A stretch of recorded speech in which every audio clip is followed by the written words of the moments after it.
Sounds good. Well, and by the way, where would you like me to send the slides to afterwards? You can send them right to Michelle, Okay, or I'll reach out and I can send you an email too. will do. Thanks. Perfect. Well, welcome everyone. This is the second session in our adoption track. So this is Microsoft Teams productivity tips that you should be using with Tom Duff. My name is Pete Simpkins, and I'm a board member here for the Minnesota Microsoft M365 user group. A couple housekeeping items before we get going. This meeting is being recorded. All of the recordings will be available after the fact. We'll upload them out to our YouTube channel. I've already pasted a link to that channel out in our meeting chat. Please stay on mute unless you're called on, or if you raise your hand, or if there's a question. Feel free to throw those questions out into the meeting chat as well. Tom and I are both going to be monitoring that, and we'll help kind of bring them into the sessions themselves. If you do need live captions, we have them turned on, so you can turn them on your end. And at the end of our session today, we're going to be giving away a $25 gift card based off of some of the activity and comments that are happening. So please participate as much as you feel comfortable. At the end of the session, we will give away a grand prize. And I actually have a meeting survey link that you'll want to be using and filling out throughout the day with all of the sessions that you're attending. I do want to give a quick shout out and thank you to all of our sponsors. We had a lot of great sponsors for this event. We can't do these sessions or events like this without the help of some of our sponsors, so thank you. And lastly, here's that link. I'll put this up again at the end of the session. You can actually go ahead and click on that link right from this slide because I'm presenting from PowerPoint Live. And with that, I'll pass it off over to Tom. Let's see if I can get PowerPoint Live to work properly here. Okay, screen live. That looks like the right one.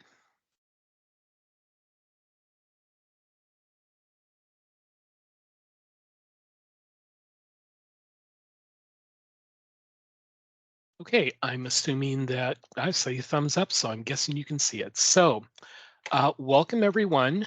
Let me on here. So this particular session that we're going to be doing are Microsoft Teams productivity tips. If you know anything about me or you've seen me online, I do a lot of these productivity tip type sessions, either by myself or with Christian Buckley when we used to go 5 versus 5 and have you vote on it. That was a lot of fun. But this one, I focus specifically on Microsoft Teams. So there's going to be a number of, just a few slides, Tom. Yeah, there were a few of them, Michelle. I had to get some new content for this one. So these are ones that you should be able to use in your daily Teams usage. It's more slanted towards the normal end user. It's not like, oh, well, here's how you hook this up from an administrative perspective and things like that. I like to talk to the people who are just trying to work with Microsoft software, get their job done. If you give them a tip, they want something they can get in, try really quickly, and then get back out and get back to their job. So you'll see a link at the very end, which is to the website that I maintain called 1minuteofficemagic.com, all one word. And a lot of in fact, all of these tips that you'll see here have also made an appearance over there. And again, the mindset is I want you to be able to get in 1 minute, look at the information, and get back out and keep working with your job. So all of these will not necessarily resonate with you, but if we get 4 or 5 that you go, oh my God, I didn't know that, this changes the way I do things, this is what I'm looking for. So with that in mind, let's go ahead and kick it into high gear here. Here I am. I work for an insurance company in the Pacific Northwest, but I live in Minnesota. I used to work with Lotus Note stuff. Now I obviously do Microsoft 365, been published, blah, blah, blah. And there's the link to my thing, which is also in the chat. So anyway, let's go ahead and kick off here. So the first thing, and some of these are really simple, and this would be one of them, and that is being able to edit your last Microsoft Teams chat message with the up arrow. This was something I didn't know about, but I'm fortunate in that my wife, Tamara Bredimus, is also a learning adoption strategist, and she happens to also work remote. She sits in the room right behind me here at home. And so she'll go, "Hey, did you know about X?" And I'm like, "Show me." I'm like, "Oh, that's a tip. This is where this one came from." And so if you're out there and you've got a chat message and you type in the chat message, and after you hit enter, you go, "Oops, massage was not the right word I wanted to use. I wanted to use message." While you have your last message up there and your cursor is in the type a new message area, you can hit the up arrow key. And what that does is it puts your last message in edit mode. So you can go ahead, make any of the changes that you want. And then once you are actually updated with what you want that message to be, you can click the check mark. And when you click the check mark, it goes ahead and saves the message back out there. Yes, you can do the same thing by going up there, clicking on the ellipsis, edit message, save it the whole bit. This is just a really quick way to be able to say, oop, I made a mistake in the last one, up arrow, boom, I can edit it real quickly. Do keep in mind that this is only for chat messages. It's not for group conversations. And it's only valid if your message is the last one in the list. It also doesn't allow you to scroll through your previous messages to get the one that you did like 5 minutes ago. So it's a quick, kind of targeted little piece of information. But once you use it, all of a sudden you're, oh, up arrow, I have to make a mistake or make a change, make a change, make a change. It's a nice little feature to have. And again, it takes no effort whatsoever to do. Unmuting your Microsoft with Control Spacebar in Microsoft Teams. This is another one where we have, love that chat, Sherry. um, this is one of those things that a lot of people will start talking and they're on their mute and feel like you're on mute, and they're digging around trying to find, is it mute on the microphone to unmute or is it mute on the screen here? What you can do is you can just leave yourself on mute. And then if you want to take yourself off mute to ask a question, just hold down the control and spacebar keys. And what that will do is it will take you off of mute while you're holding those down. And then once you ask your question, you can let go and you're back on mute again. Again, this is one way to get off of mute really quickly. I think if you just hit the space bar, it'll toggle you back and forth between mute and unmute. So it's a little bit more persistent. But this is a nice way to say, hey, I want to be on mute the entire time. I've got a dog in the background. I don't want those kind of things to be heard. However, I need to ask a question, control space bar, unmute, lift off, I'm back in mute again, and I don't have a problem with not remembering to put myself back on mute. So again, real quick keystroke, and this is something that is kind of cool. In my testing, the control spacebar undoes the last action in the Teams client. I don't know about that. And Laura, I've had a hard time getting the spacebar feature to work and unmuting myself. We'll try the press and hold next time. Yeah, it's not a click it, release, and it's on, click it, release, and it's off again. It's while you're holding it down, you're unmuted. And then when you release it, you're back on mute again. So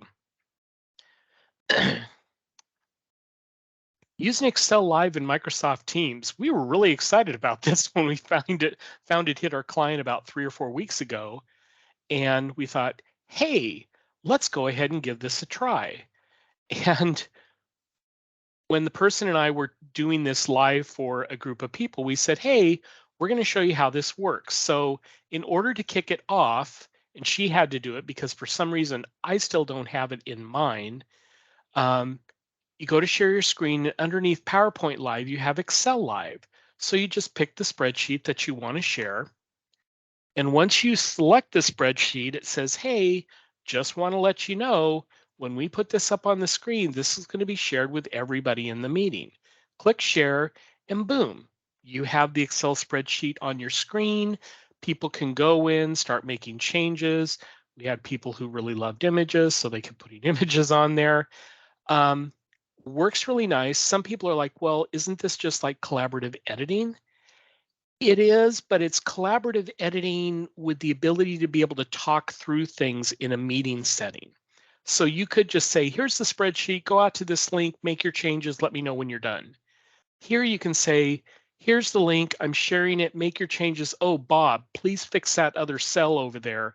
Bob can go out and do that. Everybody's on the same page, literally, for me, making the changes while you can discuss. This is a new feature, expect growing pains.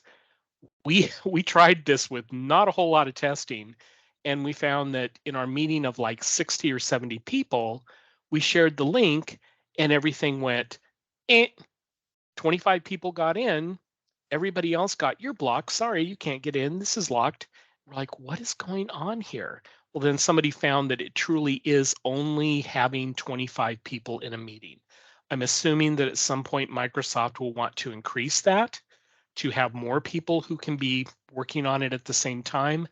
I don't know that I'd want a ton of people out there trying to make things live, but just keep in mind that is a limitation. So you're probably going to want to be working in smaller groups that might be 10, 9, whatever, if you're using this particular feature. Rachel, is this coming out for the GCC tenants? I don't think so yet. I would have to ask my wife about that one because she works with a lot of government clients. But I think this first pass, they're just doing the worldwide tenants, and GCC, GCC High, and DoD aren't going to see something like this because there's probably a little bit more security risk that they have to work their way through before they allow a feature such as that. Jake, oh, she's asking, did you click on the PPT slides before you tried the control and space bar to mute? Yeah, I don't know if that makes a difference there or not. And she did try that. So yeah, I don't have an answer for that one, unfortunately. I would have to get off and then it would be like a live demo, and I don't do live demos because they go into train wrecks really easily. This is a new one that's kind of cool. And that is if you create something in Microsoft Forms and you want to distribute it to your team, a lot of times you're like, oh, well, I'm in a meeting, I can distribute that as a poll or whatever. But otherwise, it's like, well, I've got to take a link, get the link for the form that I want them to fill out. I paste it in the chat or I send it out in the channel as a link, and it doesn't really stand out. It kind of gets buried in it. But they now have a new feature that allows you to publish your form directly to a Teams channel. Looks really nice. So what you end up doing, I had a form here that I put together as a test. You go up to the collect responses, and at the bottom, normally you just had send this out via Outlook, which was fine, it worked. But now you have this one to say, I can select it with Teams, and you have a message that you can put in there. So then what you can do is you can say, okay, I'm going to type in part of the channel name that I have access to. In this case, I use my Power Automate Flow Failures channel, and it finds that out there. I'm going to do this with Teams. I went ahead and updated the information here in the chat or in the message, so that can be customized. I can also send it to other people if I wanted to. But when you publish this to Teams, you end up getting this nice thing. You go ahead and send it, and when it hits Teams, it pops up with a really nicely formatted entry here. And this I like because if you're in a Teams channel that has a lot of activity, you may go out there and say, hey, please fill out this form, link, hit enter. And people are like, whoosh, it's gone off the top of the screen, forget it, you're never going to see it again. With something like this, it's very visual, it's very in your face. And so there's a much better chance that people are going to see it. And if they see it, there's a better chance they'll take action on it. So this is something you may want to try using to go ahead and get your forms out to the direct channel. It's also nice because you may have a Teams channel that has just the people that you want in it, and you want to contact those people, but you don't want to have to remember the 15 different names that are involved. Here you can just hit the channel, and everybody who has access to that team space in that channel are going to be able to see it. So that's a good one. Naomi, if there are more than 25 people in a meeting, could people be able to access through the spreadsheet on OneDrive, not the live version?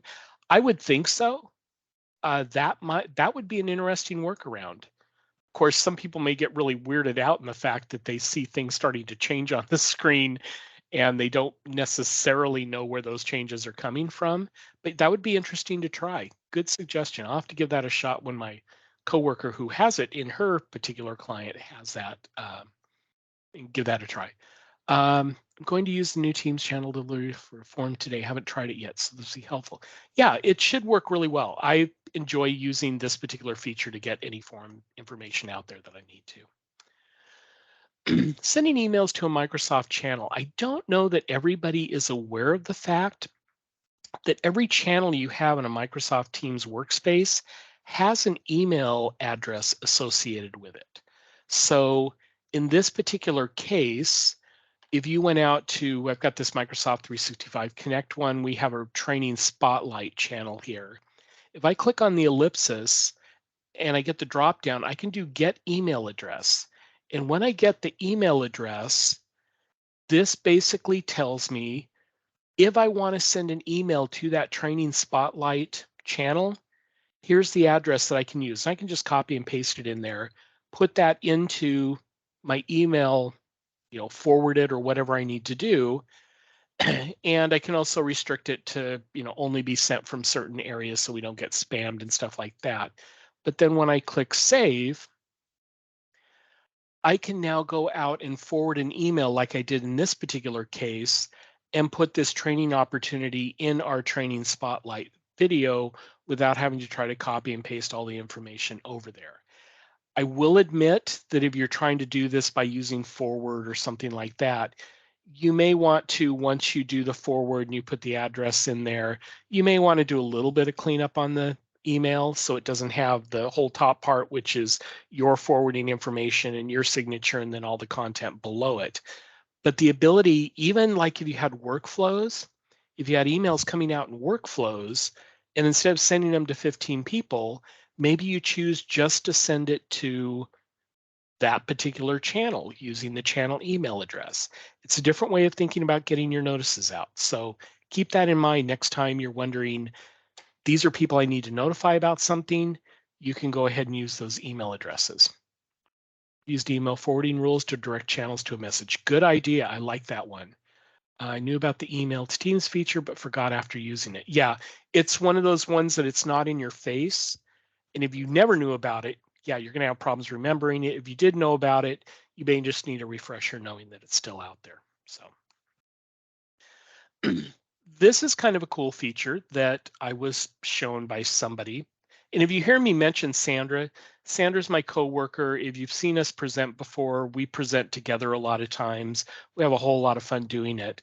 So I get a lot of email or a lot of calls from her, chat messages going, want to see something? I'm like, yeah. And so she'll share tips with me. And this is one that she shared with me, which is pretty cool. So you have a chat or you have a search bar at the top of your screen. And many of you know that there are slash commands that do certain things.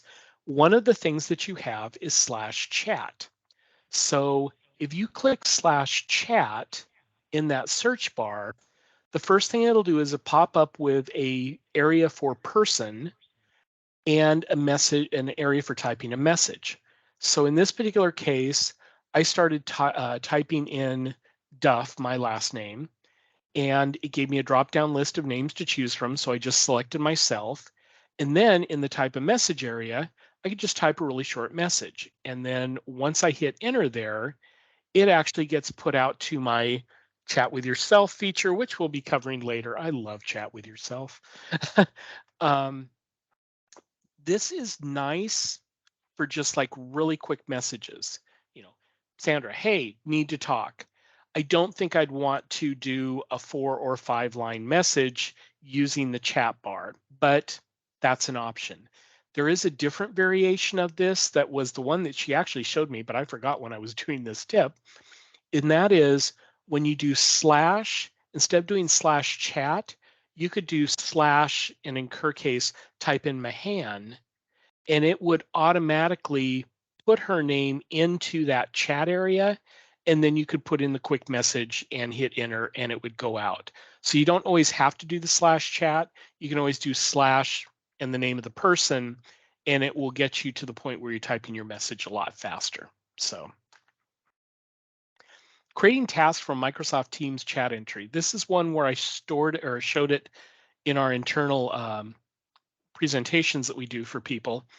And they were like, oh my gosh, this changes my life completely. And that is the ability when you see something in a chat message to turn it into a task so you can take action on it later without you having to remember or jot it down somewhere else.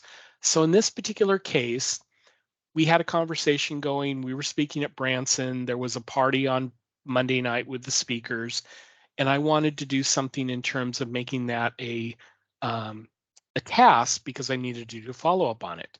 So I just selected the ellipsis on top of the chat message, went down to others, and then collected select task.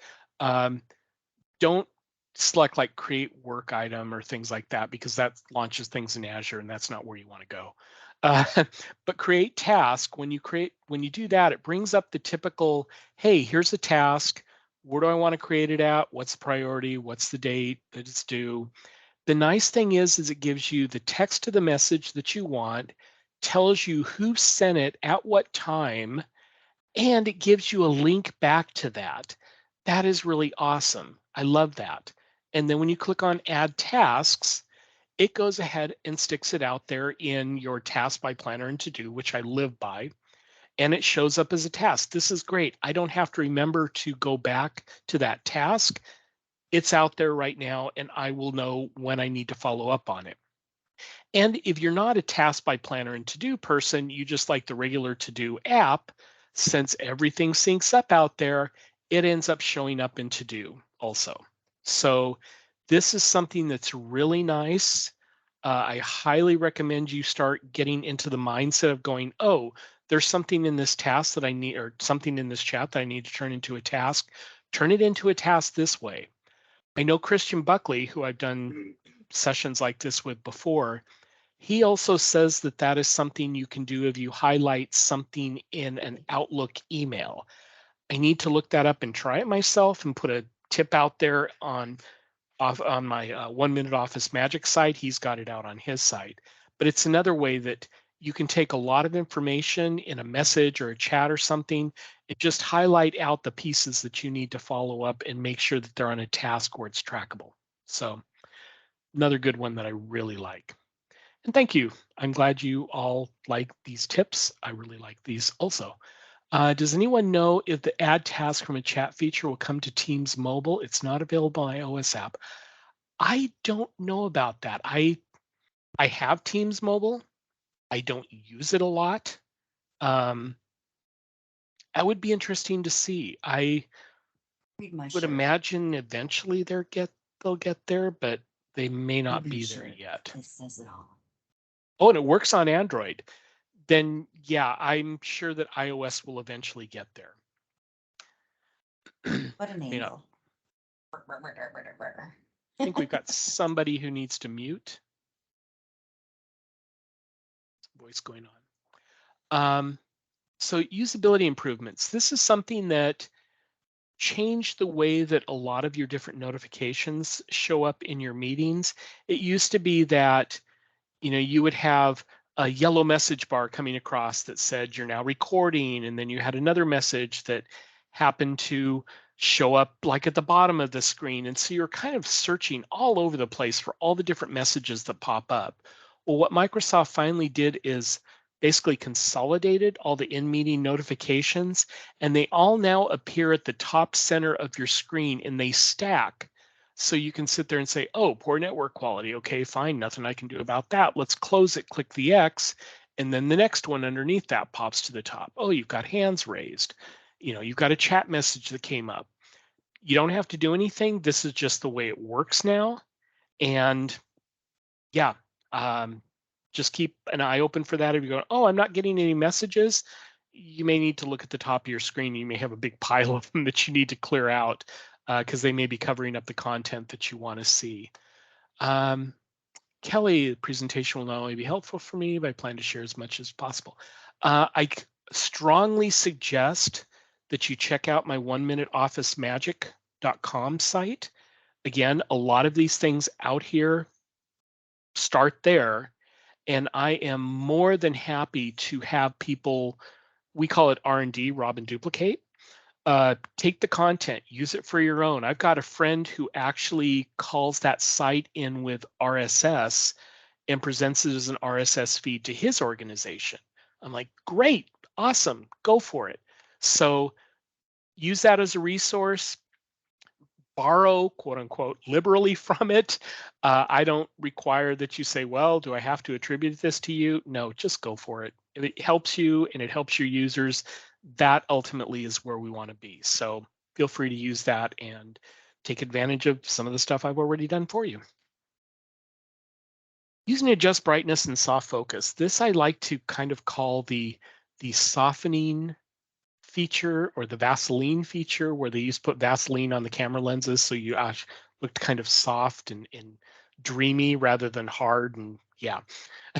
So in this particular case, there are a couple of settings that you can use, and it may be that you don't see dramatic differences on this because your camera may not be high def or something like that. So you may not be getting a lot of the details that you really don't want to be seen on your face, but you do have the option if you need to. So there's adjust brightness, which is the one. This one can be really helpful if you're presenting in a dark environment. And so you'll see here on the left side of my face, as you're looking at me, you can see a little bit of a dark shadow there. But if I turn adjust brightness on, it lightens it up a little bit. Again, it's not dramatic night and day, but if you're in a really dark environment, like you're in the corner of a coffee shop or something, this may be enough to pull out enough light to make it a little bit more presentable to you and to the people who are watching you. The other thing is you can do soft focus. This kind of smooths out some of the facial features. So if I didn't sleep well last night, I have bags under my eyes, I may want to make sure soft focus is turned on. So it just kind of mellows out what you're seeing on my face. Again, it's not going to make me look 30 years younger. I'm 62. There's just nothing that we can do about that. But it can take that edge off and just make it a little bit smoother and present a little bit better if you're in front of a number of people. So feel free to do that one. Pop out shared content in a meeting. This is one that just kind of crept up on me. I wasn't aware it was coming. And when I saw this, like, this is really cool. And they're starting to use pop out in more things, which I'll talk about in just a second. So when I'm sharing my screen here, in fact, if you're looking at your screen, you probably see this up at the very top where you'll now have a pop out icon. And if you click that pop out icon, what it does is it takes the content that you're seeing on the screen here and it moves it to a completely different screen that you can move to a second monitor or something like that. What's important about that is it allows you then to go back to using Teams for chats or something like that, because before, pretty much what you were doing in Teams took all the focus and you really didn't have a chance to do multiple things at the same time. I know you're not supposed to multitask, but come on, we all do it. This pop out enables you to keep the content somewhere else. You can also be looking at other stuff in Teams, such as channels, chats, whatever, and still keep track of both of what's going on. This pop out concept is something that also just recently came to calendars. And some people were finding that if they would go to create a new calendar entry, it would pop up on their Teams thing and they're like, oh, I need to get some other information that's out in Teams. Well, unfortunately, you had to exit that calendar entry to go find that other information, which was kind of counter to what you were trying to do in the first place. Now, when you create a new calendar entry in Teams, it actually creates it in a pop-out screen. So you can move that to the side and you can be looking for other stuff. They're also allowing you to be able to open other calendar entries with pop-outs. So if you had information from other calendar entries that you wanted to include, you could pop all those out separately and it would enable you to get to the data that you need to. So keep this pop-out thing in mind. I kind of like having this because I can throw it over on my second monitor, and my main monitor, which is sitting right in front of my face, I can spend more time focusing on what's there and just kind of keep the other stuff off to the side. So looking at chat here, love the pop-out. Pop-out's cool. That's nice. I'm glad you found it useful for, or will find it useful, Scott, for previous or for sessions that you got going on, because it does really enable you to, kind of be able to focus a little bit better if you can pop it out to a single screen. Referencing during meetings on multiple screens. Yep, you bet, Sherry. This is a really cool feature for doing just that. So when we're doing Teams training for our end users, it'd be great because helping them figure out how to get the most out of Teams.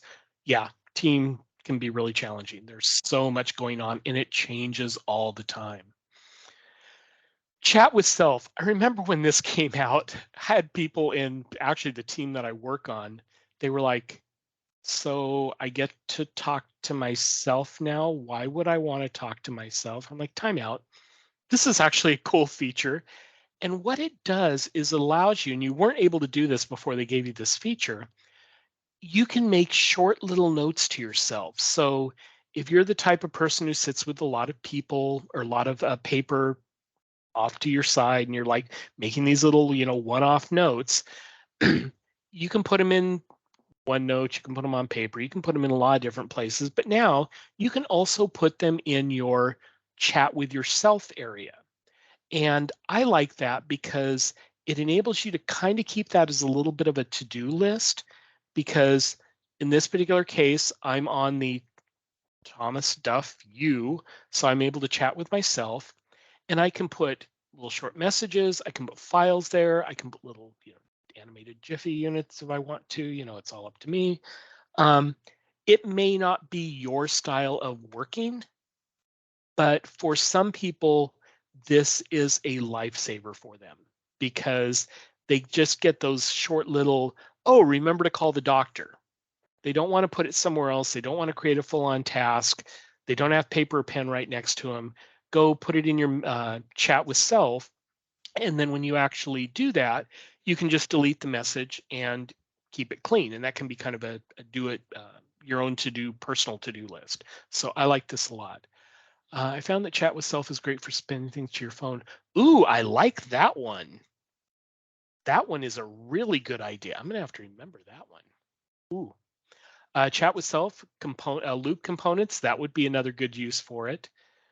Yeah, I love that mobile thing. I'm gonna have to share that with Sandra when she gets back from her trip. I think she's gonna like that one. So cool. So anyway, keep in mind, chat with yourself. It's out there. It's not just talking with yourself. It's funny, we did a session in Branson. It was tips, and this was one of the tips we included. And we did it in a bar theme. So we were grunge bartenders, and we put this one out there, and she put a note next to the picture. It's like, it's not like speaking or talking to yourself, but the people sitting next to you will think so. Like, I like that one. Yeah, I'm just going to sit here and talk to myself in chat, and if I don't like the answer, I can always change it. Automatic groupings. So here's a new feature that they've started to roll out. And I make a mention in here the fact that I think they may expand on this, and seemingly they are going to, because I saw that in the roadmap the other day. But they're now doing things called automatic groupings. So if you're in Teams, you can mention something. So you can @Duff, and it'll call up my name, and it gives me notifications and the whole bit. Well, they do have this new automatic group called Team Owners. So if you do @Team Owners, it's going to notify everybody who is an owner in that particular team, which is great because then you don't have to go through and try to figure out, oh, who owns this team? Who do I have to contact for this? It's going to do all those contacts automatically. The nice thing about this is I just saw that they're about ready to roll out a new feature called @Everyone or everybody. I don't remember exactly what it is. But again, this just would send a notification to everybody in the channel that, hey, you were mentioned in this particular message. Some people are like, I don't know if I like that one because a lot of people are going to send me notifications for things I may not care about. But again, if you want to get everybody's attention, that is a really good way to go about it. So here's what it looks like when you do it. You at team owner, so it goes ahead and makes that the clickable link, and then that message goes out into the channel, but it also sends a notification to each of the team owners so they know there's something out there that they should look at. So not something you use a lot, but it's good for making sure that, hey, I need to contact the people who own this and tell them that they need to do something. So remove calls from team history. Remove calls from team history. Let's try that again. Remove call history from Teams calls. This is one of those things that some people are like, hey, I've got a list of calls out here, and some of them were spam calls. I just don't want them to show up on the list anymore. How do I do that? Well, you never used to be able to, but now if you go out to your calls app and you see your call history, if you click on the ellipsis next to that call history, you do have the ability to remove it from your list. So this is just kind of like housekeeping cleanup for me. I don't know of any reason why I would have to use it for some specific work-related purpose, but it's just nice if you want to clean things up and you don't want it to be sitting there and cluttering up your visual as you're looking at different things. Looking at the chat, we've used tags to T. Yeah, it's kind of like tags. In fact, it's very similar to tags. This is just nice, though, in the fact that it automatically does the team owners. You don't have to try to keep the tags up to date or anything. So again, I thought they would continue to expand out. They did with add everyone or add everybody. I could see them doing additional things in the future. I don't know which ones they would be, but I think they have the base laid down for that.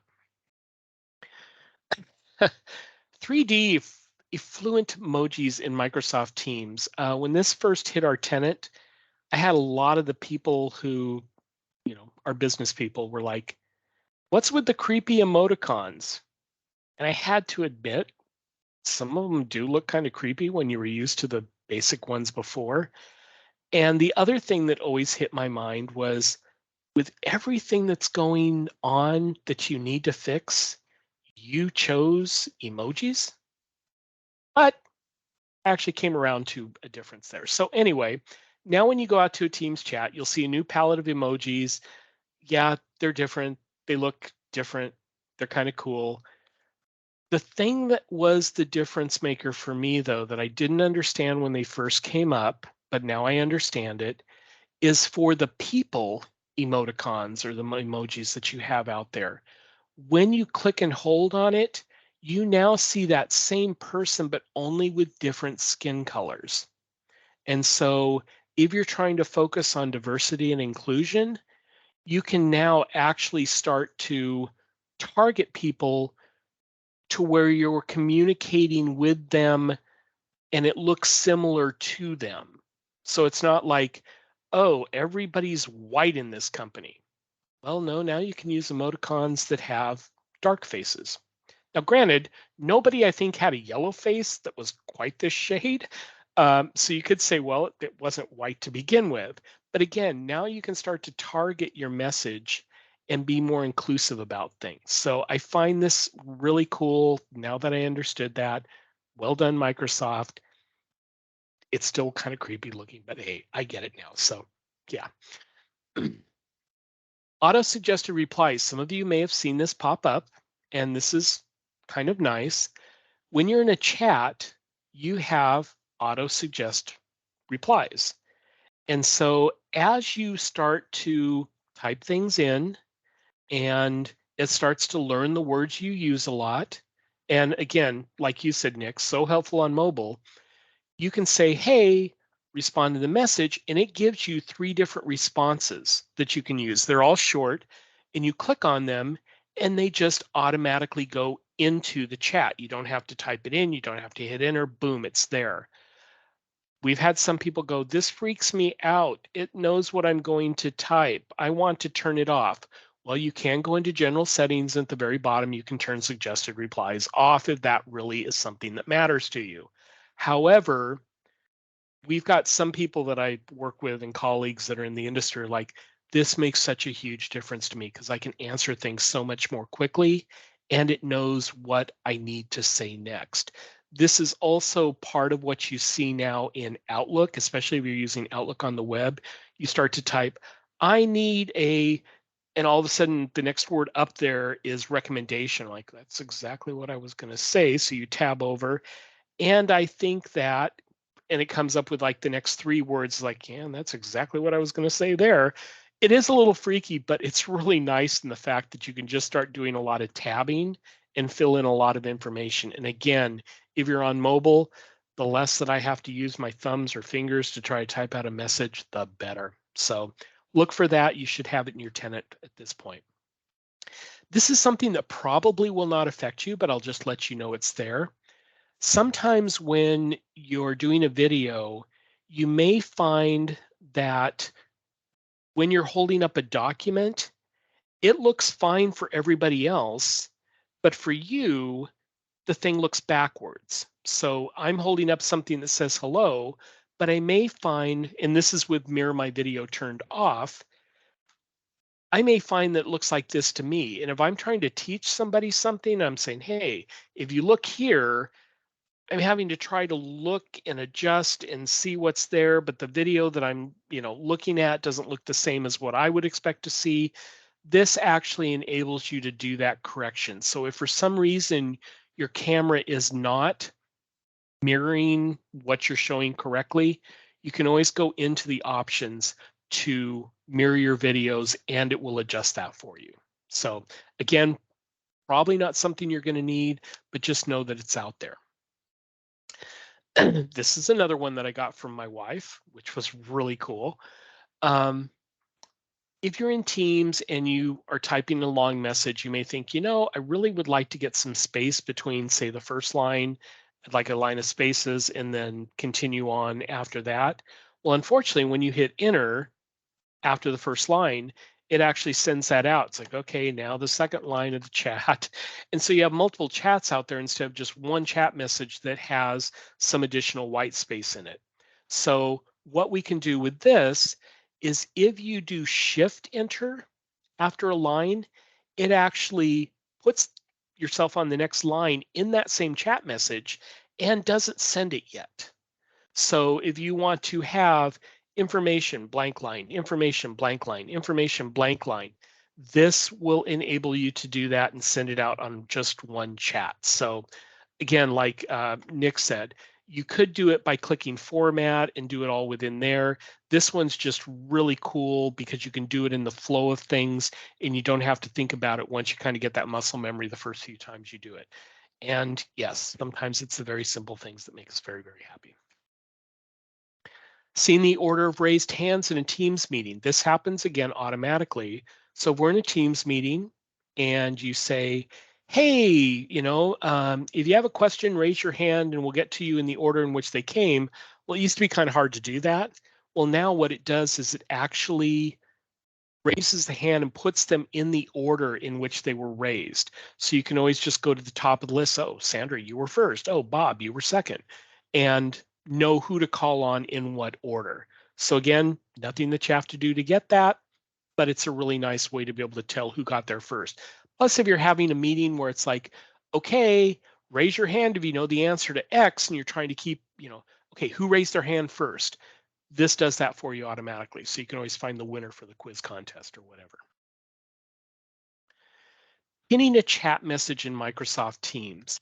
This is one that's a little bit longer tip-wise, but I kind of go into all the iterations of this. So if you're in a busy one-on-one chat or group chat, you may want to pin a message to the top of the chat because it's important information and it could get lost as things start scrolling through, the list of everybody adding more information. I used to say this is the there's donuts in the break room feature, but then with COVID, none of us go into the office and have a break room and nobody brings donuts. So yeah, I've got to rethink what my example is for this one. But in this particular case, if there's a message out there that you want to pin to the top, you can go ahead and click on the ellipsis, select pin, and now you'll see that it sits at the top of the chat. It doesn't go anywhere. Things underneath that will just scroll past it, but that message stays pinned. It's great, and it will stay there until it's removed or replaced. So if I want to replace it with a different one, I just go find the new message, click on the ellipsis, click pin again. It tells me, hey, you've got one out there already. You can only have one pinned message. You're going to overlay it. Is that what you want? In this case, yes, it was. So now I have my new message out there. Now just say the message is, oh, you read my mind there, Michelle, Oreo cookie break. I like that. If you have a pinned message up there and you're like, okay, everybody ate the Oreo cookies, they're gone. We don't need that up there anymore. You can always go up to that and click the ellipsis for the pinned message and do unpin. It will let you know that it's about to leave and you can act accordingly. Do keep this in mind. You can only have one message at a time. Multiple pin messages are not supported, and it's only available in chats. It's not available in channel conversations, unfortunately. I could see at some point they may do that, but as of this point in time, it's not part of channels. So looking at the thing, you can find pin channel conversations. Yeah, the info pane, if you're looking at the top corner, there's an info pane, a little, I think it's a eye icon. You can click that and you'll see pinned ones there. To me, it's like it's not front and center, so you don't see it and you don't have to go look for it, or you go looking for it, or you don't bother to look for it. It's not there. I would like to see it work much the same way. Laura, you can pin a chat in a channel, I believe, but it doesn't seem to work the same way. Shows it's pinned, but it never seems to appear. Yeah, because I think it's in that information panel. And again, it's just not in a great place. If I'm going to pin something, I want them to see it when they go into that channel. And this really doesn't give them that ability. So hopefully they'll bring this over in the same format. Muting Microsoft Teams meeting notifications during a Teams meeting. So you can go in using your settings, and for meetings and calls, mute everything or just say, I don't want to see these pop-ups. However, I like turning on the feature that says mute notifications during meetings and calls, because I hate when I'm presenting in a session like this, or actually it wouldn't happen if I'm presenting because I'll be in do not disturb mode, but I'm trying to focus on something. I keep getting these pop-ups, or I get message notifications from another meeting that I used to be with, but I'm not part of it now, but I still keep getting these messages. I like to turn on this feature so I only get the meeting notifications that I want when I'm in the meeting. So I say mute until I join so I don't see it beforehand. Again, this all just depends on how you want to be notified. You can set it up to be your own particular, format for what you'd like. So keep this in mind. You do have some options here. Laura, learning so much, I think you could have titled your session Become a Teams Wizard in 60 minutes. Thank you. That means a lot to me. I appreciate it. This is another one that I did as a tip. I thought this is a throwaway tip. It's just some content out there. Turns out that people really love this one. So in this particular case, I'm looking at my own screen right now. My video's up at the top. Like many people, I don't necessarily like looking at myself when I'm presenting, but you don't have a whole lot of choice there. Well, now what you can do is I've got my video turned on. I really don't want to see my face. If I were to click on my image there, I can hide this, and it only hides it for me. And what happens when that is selected is it puts it down here in the lower right corner. I had to check left, right. In the right corner. And if I wanted to put myself back to where I could see it, I could click this particular up arrow and I would see my video again. There's actually some science behind the fact that if you've got a lot of people who are sharing their video on the screen, it becomes much more visually distracting and draining because you have so many things moving on your screen that you're trying to focus and process. And of course, because you're going to see yourself right away and you're going to be focusing more on that. It's like, oh gosh, do I have anything in my teeth? The whole bit. This just allows you to take one more visual distraction off the table. So if you don't like to see yourself, feel free to turn that off. I had people going, oh my God, I love this feature. Thank you so much, Tom. You're welcome. So some people really enjoy doing this, especially if they're in an environment where people are expecting you to have your video on. I personally rarely turn my video camera on. I will age myself with this statement. If some of you remember the old TV series Charlie's Angels, you'll remember that Charlie was always the voice on the phone. You never saw Charlie. I'm Charlie. You will never see my face if I can avoid it. All you're going to do is you're going to hear me on the phone, and that's how I prefer to work. That's why for me, remote working, which I've been doing for well over a decade, was always natural to me. It's like, oh, COVID, we're all working from home. I'm like, yeah, because I'm just used to being the voice on the phone. And if I went in the office, I would be calling people and talking with them on the phone all day long. Why not just do it from my house? So yes, I'm the man in the box. Increasing your chat density. This was a change that they made recently, and I'm like, oh, I love this, until I started using it. And it doesn't really work the way I would want it to. It is so close though. Teams now has a compact setting. So normal chat, you're used to all the white spaces with, stuff over on the left, stuff over on the right. And it just seems there's a lot of wasted space where you could see more content on the screen. Well, if you click on the settings and you go to, the ellipsis next to your picture, you now have chat density. You have comfy, which I love that term, comfy. That's what I'm dealing with right now. I'm comfy. Then you also have compact. Compact is the new setting where you can have more stuff on the screen. Here's what it looks like when you turn compact on. Everything is left justified. Everything's collapsed more together. You are seeing more information. I like this a lot, except for the fact that unless you hover over the meeting, you don't see the timestamp and the date stamp on it.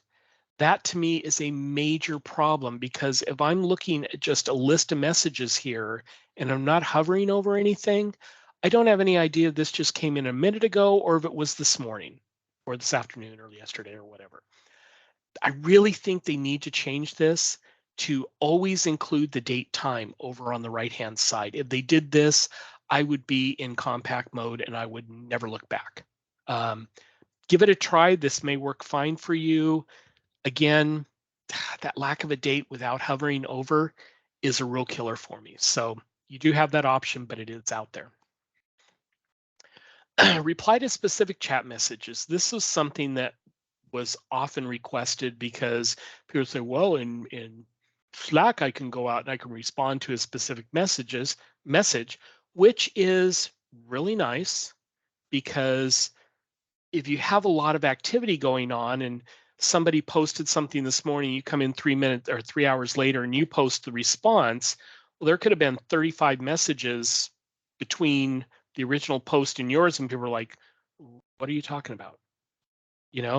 So in a case like this, now what you can do is you can actually have a portion of what that original message was that you are responding to. So in order to do that, you go to the message, you go ahead and click on the ellipsis, and you can click on reply. And when you do that, it actually brings up that part of the message there, allows you to type in your response. And when it shows it as a complete unit. Here was the message, here's my response. This is really cool. It is awesome, but it only works with individuals. It doesn't pertain to conversations in a team channel, unfortunately. Again, I hope that eventually you're in a Teams channel, you decide to respond to something. In a Teams channel, there is a reply that you can kind of keep things nested, but you never really had that option in chat. So now you have it in chat. Highly recommend that you use this one because it makes it a lot easier for the people who are following up with the information that you just put out there. Searching in Microsoft Teams. This is something that's really cool. You now have, when you do a search, you can type in this case, I typed in Mahan, and instead of just giving you a big list of things out there, it actually kind of allows you to break things out. So by default, when you do search, it's going to give you all, but it's going to give you people information. It's going to give you message information. I believe that says files. It's really small. But what you can do is you can click on each of those options to be able to get just file information or just the people information.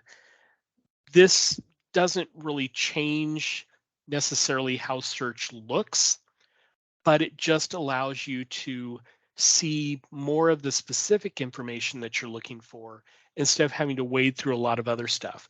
Do keep in mind if you're using this and you look at files and you're going, oh my gosh, that's secretive information. It shouldn't have been shared with me. Why am I able to see it? Well, it does security trimming. So if you're seeing things you shouldn't be able to see, it means they probably exposed that file in ways that they didn't mean to. So you may want to reach out and contact them. But these results are security trimmed. So these are just different ways you can search within Teams and be able to drill down to just the information that you want to get. This was another one that when I shared this, people were like, yay! I was like a hero after sharing this one in our organization. So it used to be that when you were in Microsoft Teams and you opened a file, it basically opened it the way that it wanted to, which was usually within Microsoft Teams, I believe.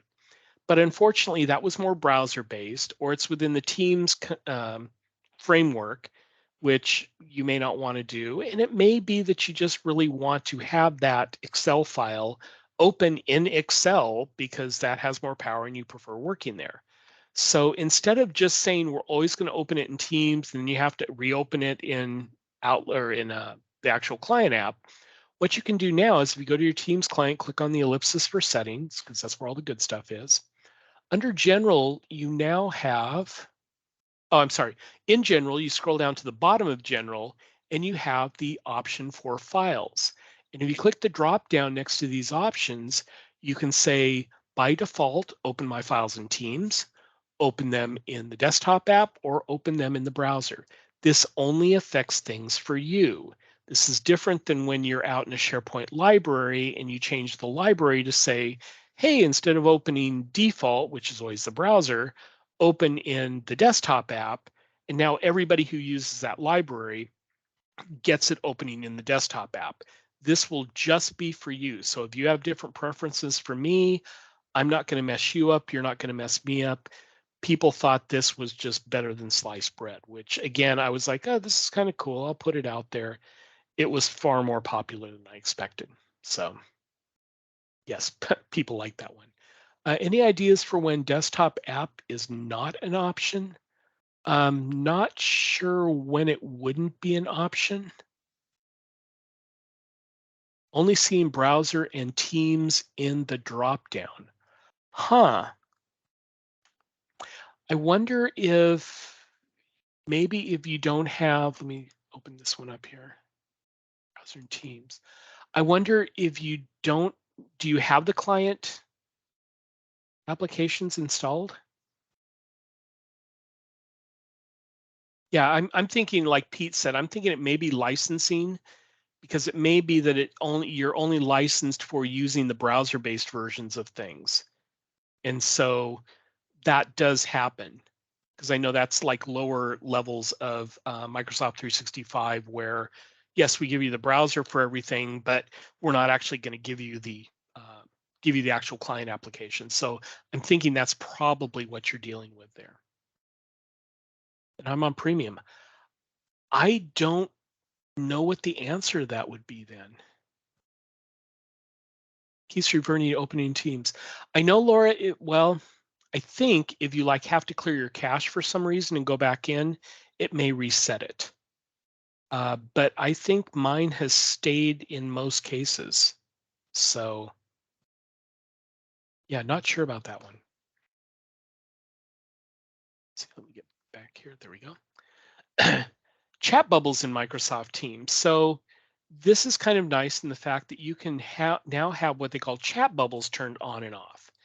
And normally, if you're in a chat meeting, you may want to, open the chat panel on the side, which is what I have here right now, so I can see the things that you're coming back with.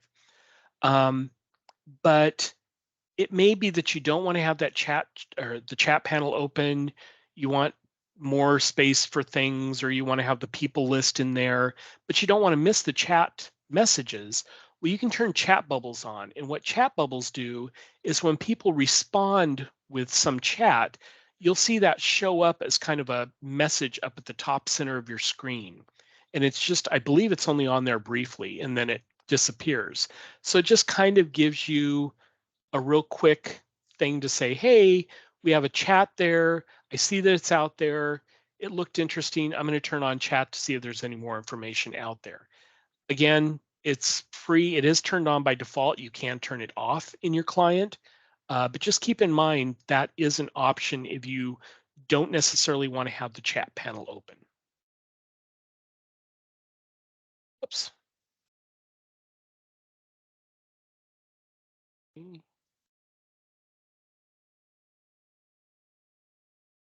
Hold on a second. It just kind of took off here and get back to where I was here. Oh yeah, this thing just went crazy on me here. Let's see where we at here. Oh, default open. There we go. Okay, chat bubbles in Microsoft Teams. There's where you you can say don't show chat bubbles and turn them on. Again, you can do this in a meeting by meeting basis. Is there a way to make the chat bubbles last longer? Not that I'm aware of. There's no option that I have seen that allows you to do that. I do not know why all of a sudden this is not advancing my screen, so I'll just do it this way. I will win. So an option that you do have now for doing presenter modes is you can do things called side by side and reporter mode. And this is nice if you want to show your content, but you also want to have your picture appear on the screen. In this case, I'm doing PowerPoint Live, so it's just showing the PowerPoint slide. You're not going to see my picture. But if I were like sharing my screen and I had the slides on one side, but I've got my video running and I want you to see my video, not just something up in the corner, but I want it to be side by side or reporter mode, you can now do that. So here's what that looks like. So actually, let me go back here. When you're in presenter mode, normally you can say, okay, I want full screen, or these last two options here, you have side by side and you have reporter mode. Reporter mode is kind of like when you see a reporter on TV and the picture is up behind their shoulder. That's what they consider reporter mode here. So if I'm using side by side, what I can do is I can customize my background so there's more than just like black space for the filler between the content and my actual video. So I just chose some sort of a fuzzy screen thing there. And now when I present, and I keep telling myself I really have to get a happier face. I kind of have a resting grumpy face apparently. So yeah, none of my pictures have me doing anything but kind of scowling. And I'm not that way really, I think. But in side-by-side mode, all my stuff's going to show up on the left side, and my picture is going to be sized to show up on the right. Again, this is nice if you want to have people paying attention to the fact that here you are, they can see you talking, but they're not having to find your picture somewhere up on the screen page. If you do the reporter mode, kind of gets rid of the block and does the outline and kind of gets rid of everything else behind you and brings the content up above your shoulder. This is kind of cool. I kind of like how this looks. Again, I kind of prefer being able to have the content be more front and center. So I don't tend to use this feature because to me, it kind of takes away from what you're trying to share. The other thing that is coming out, and I have to check and see if it's out, one of the other options that was up there that I kind of skipped over because there were four, and the first one is like full screen. I showed the last two. The second one is called Cameo mode. In Cameo mode, what that's going to do is it's going to give you the full screen, but it's going to take like this outlined image of me, and it's going to superimpose it like in the lower right corner of your screen. And so I'm like, that kind of looks cool, gives me more content. Unfortunately, your head could overlay some of the content that you have that you want to show that happens to be in the lower right portion of that page. So I think you kind of have to pay attention to how you're laying out your content if you want to use something like Cameo mode. Again, we have Cameo mode already here. Yeah, it could be out. In fact, it is out apparently. I just haven't checked on it lately. So Cameo mode is one of those things that looks cool. You may have to play with it though to get it to work quite the way you want it to, because again, it can overlay data and it may not work well for what you're trying to do. Can you customize the background image? I think it will take any of the images that you have out there, I think. I would like to demo that here on the fly, but I can't because I'm doing the live presentation here. So it does give you a preview what it looks like, and you change the size of your Cameo image. Okay, good. I'm glad, because the first time I saw it, I didn't see that it was giving you the ability to change the size of the Cameo, and it was kind of large and it was bulky, and I didn't like it. So cool, I'll have to go play with that one and do a new tip that just talks about Cameo. Oh, and you can move to the left and right too, even better. Cool. Okay, look for Cameo coming soon to a client near you, or they're already. But you can't currently upload a personal background. Okay, well, good to know. I wasn't aware if you could pull that off or not. Sharing sound in a Teams meeting. So you may have a situation where you're in a Teams meeting and you want to share a video with a group of people. And you play your video and you're sitting there and you're jamming out to the music on the video and the whole bit, and everybody's going, don't hear anything, don't hear anything, something's wrong, don't hear anything. Well, that's because sound coming from your computer by default is not going to come across in a Teams meeting. What you need to do instead is when you go to share your screen, next to share content, you'll see include computer sound. And if you turn that on, then if you're doing music files, videos, notifications, anything that happens to ping your computer is going to start coming out as sound for your particular meeting. So keep that in mind. One of the things that you might want to be able to do is say, when I present, I like to do what I call the pre-show. So I always sign on like 10 minutes early. And those first 10 minutes before the start of the meeting, it's a free-for-all. You know, we talked about, you know, the fact I just joined Weight Watchers in a meeting that I had yesterday. We're talking about ice cream pops and whether they're good or bad for you. But it's just nice in the fact that it reduces the amount of, oh gosh, I'm going to be in a meeting here and I've got to be formal and the whole bit. No, this is an informal meeting. We're going to have fun. And then when it comes top of the hour, we just say, okay, we're going to start the recording. Here we go now. So in a case like that, you may want to, if you're doing like a PowerPoint live presentation like this, you may want to embed a music file in there. And so you can turn that on and have that play in the background. That may be an option that you want to use. But just keep in mind, if you're going to want to share any sounds, please turn this one on because that's going to enable you to do it. Can you edit sharing computer sounds after you started sharing? No, unfortunately, once you've started sharing, it's too late. You would have to stop sharing, go back in, reshare, and make the setting at that point. Or at least as far as I know, I've not found a way to do it on the fly. So we're coming into the home stretch here, and we've got 20 more minutes. Yay. I was afraid that I wasn't going to get through this in time. Do you have to share sound every time you go into the meeting? Yes, it's on a meeting by meeting basis. It's not overall. So Thomas, the Teams Titan. Like you, Laura. Really like you a lot. Sharing emails to Microsoft Teams. So this is one of those things in a perfect world. Everybody would be communicating stuff in Teams and you wouldn't have a problem because you wouldn't have people doing reply to all, reply, disjointed replies, the whole bit. They would just put it in Teams and everybody could be reading the thread at the same time. But unfortunately, it's not a perfect world. So what you can do is if you have an email out there and you think, oh, this is an email that really needs to be discussed with this team over here, what you can do is you can click share to team or share with teams. And when you do that, it brings up this nice little screen here, asks you what channel you want to share it to, brings the content there. You can put a little message saying, hey, I think this is applicable to you. Please read and let me know. And then when you go ahead and click save, it actually moves that content or copies that content, sends that content over to that channel.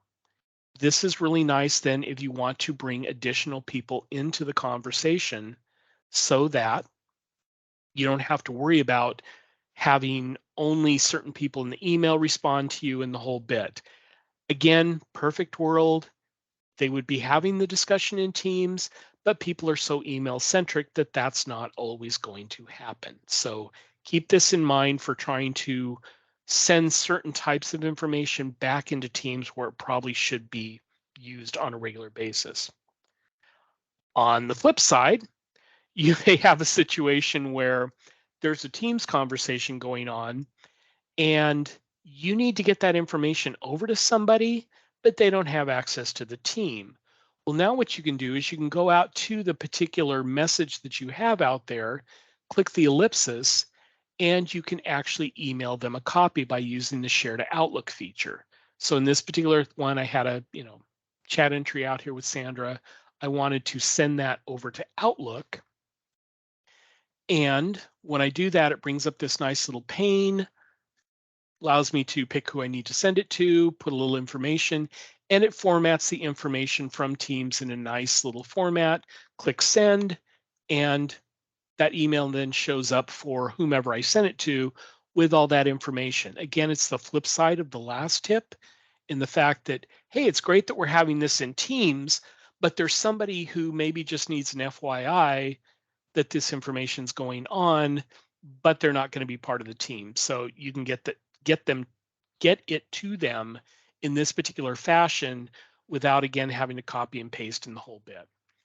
Does this show as an image or dynamic text? It's actually an image. It's not going to update if that message is updated there. So yeah, it's kind of like, here's what it was when you sent it. There's what you have. Laura, oh my gosh, you just provided a huge solution for a roadblock we have. Yay, that's my job. I will sleep well tonight. Thank you. And transferring to, okay, so for those of you who might use Teams Mobile, you may be in a situation where you're in a Teams meeting, the meeting's starting to go long, you have a doctor's appointment, I need to leave here. Well, what you can do now is if you're in Teams Mobile and you look up at the top, it will allow you to join that meeting from your device, or you can transfer it to another device. So in this case, I was on a meeting on my laptop. I needed to leave. I wanted to take it with my phone because I still wanted to be part of it, but I couldn't lug my laptop and drive at the same time. That's bad. I clicked on the blue join button. And then what happened is it says, hey, do you want to transfer to this device? Or do you need to add this device to the meeting? Yeah, I just want to transfer it. No big deal. And when I transfer it and do transfer now, it now basically says I've transferred to a different device. It's almost seamless. It's kind of a little spooky. And it removes the connection from my laptop. So this is really nice in the fact that you can, in effect, be anywhere.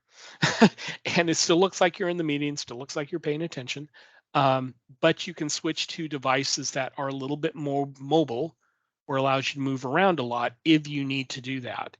And again, if you came back, you could always switch back to the other one. There is an item on the roadmap that unfortunately was canceled for some reason, and I'm a little surprised, but was postponed. They're working on it still, I think. But that is, if you are joined to a meeting with multiple devices because you didn't drop off the other one, you'll have the option when you leave the meeting to say, leave the meeting on all devices. And so that way, if you were on your laptop, you switch to mobile, your laptop is still technically logged onto the meeting, everybody leaves, it's being a recorded meeting, but since you're still on there, it's still recording, blank air for hours and hours and hours. Now you can basically just say, boom, leave on all the devices, and you don't have to worry about it anymore. You're not the person who is sitting there and getting nowhere. So look at chat here. Yes, this is a cool feature, especially when your dog needs to go for a walk. Yes, the joys of working at home. Transferred. Let's see, I did see this pop up on my screen the other day. I was prompted to leave the meeting from both my devices. Maybe they did roll that back out. So I know that they had delayed it for a while. I hadn't really checked back up on it to see whether or not that was back, because this isn't something that I do a lot because I don't get out much. I just stay at home. So I don't end up having to join a meeting because I basically, let people know, hey, my working hours on Pacific time are 6 to 3. And when it becomes 3 o'clock, you're on my time. So I don't tend to book meetings that I'm not going to be able to stay with for the entire time. So the channel information panel. This is basically that the pinning conversation type thing that we talked about earlier. This is that particular panel that they're talking about, the channel information panel up at the top. They've got some really cool information out there. You click the information icon up there, shows what it's about. It shows all the members who's contributed lately. It's good for a recap. Again, I don't like the fact that you have to do something to get there. So if you have things bookmarked or stuff like that, it's not as obvious as it could be. But again, if you just want a quick way to say, who's part of this team, who's contributing, this is a good way to get that information, especially if you're not an admin and you don't have the ability to go out and look at, manage teams and stuff like that. So when animated GIFs or GIFs, depending on how you want to pronounce it, first came out, I was like, this is cool, this is fun. And immediately we had somebody who, of course, is a tech person who's like, I don't like these animations. I want them turned off. They're distracting. You need to turn them off. Like, I have a whole lot to say about this. So I started doing some digging into it. And in fact, if you go into your settings, you do have the ability to turn off these animated GIF files. You do have to stop and restart teams if you do that. But for those people who are not into having fun and they just want the picture to show up, but they don't want to see any movement on it, you can now accommodate those spoil sports. There you go. And I see you all are chiming in here with the, yeah, I let mine run. So yeah, I'm seeing all your movement here. It's awesome. And as a tech person, I love it. Yeah, this guy was kind of a spoil sport anyway. So yeah. It's just like, I'm glad that he's happy now and is not going to complain about that. And here in this particular case, it does show up. It sees the little, icon if he does want to launch it, but it's not going to launch for you automatically. And with that, if this is the way that I expect it to end, yes, we are done. Thank you very much. This took me longer to get through. I was thinking, gosh, this is going to be like a 62-minute session here, and I'm going to have nobody here. The great attendance, great questions, great comments. Thank you so much for being part of the session and making it, as good as it seemed to be. A lot of times as a speaker, you'll be presenting stuff and you're like, oh, anybody have any questions? And all you hear is crickets. It's like, okay, I either answered all your questions or you're bored out of your mind and you don't really care about this topic anymore. This has been a lot of fun for me to present. So thank you very much for attending. Again, if you want to see more of these tips on a regular basis because you want to beg, borrow, and steal them, it's 1minuteofficemagic.com. I think it was put in the chat at the very beginning. Feel free to use that liberally. I try to put a couple tips out there each week. Sometimes I'm more successful at others. This time I was a little bit more successful in adding new content because I realized I didn't have enough team tips that I needed to be able to pull this off. So you'll see a few more teams tips at the top. But anyway, I hope you have a great rest of your conference, great rest of your day, week, Friday, and hopefully we'll see you at another session or conference later on. Bye, everyone. Tom, this was great. Thank you. I honestly think that you built out my adoption campaign, or at least my tips and tricks Yay. campaign for all of 2023. So I don't have anything else to do. I'm gonna kick my feet up and relax. Yeah, I steal content from people when I see tips. People can steal mine. It all works for me. Great. And I'm just going to put up a link to our survey once again. Want to encourage everyone to go out and use that link throughout today to provide feedback, especially for amazing sessions like what Tom just did. We are also doing a $25 gift card drawing for this session. And I was going through, and it looks like our winner for the session is Laura Gariano. I think I'm pronouncing that correctly. Congrats. I'll grab your email and contact information, and we'll get that sent out here hopefully today or tomorrow. So thank you, everyone. Awesome. Bye, everyone. Catch you later. Thanks. This was so great.